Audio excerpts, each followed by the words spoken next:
Good afternoon, folks. Welcome to Peapod's shop. We bought us this garden dump cart, TFS 600. So what we're going to do is unbox this thing and show y'all what's in the box, and then we'll go from there. Y'all stand by. Alright, so what's in the box? Here we go. Alright, there's the pan. Should be some hardware in there. Everything is contained in the pan itself. How about that? So we got us a good close-up look here. We're going to continue to open this thing up, see what all we got. We know we got 4 wheels. Alright, so it looks like we got 4 wheels. Got the handle there. Got some hardware in there. Nice sturdy hard plastic basin to go on that thing.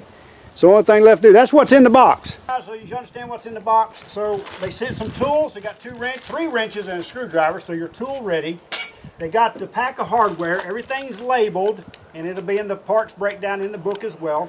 So you've got 2 of these. Those are going to be your axles. This is going to be the frame for tilting, and here's your tilt mechanism. So there's a couple of little parts in there, of course. The handlebars. You got 4 of these really awesome looking gold and black hard plastic. They're not pneumatic, so you don't have to put air in them. So that's what's in the box. I think it's going to work out great for me. Works out great for me. I believe it'll work out great for you. Meantime, y'all have a blessed day. We're going to put this thing together.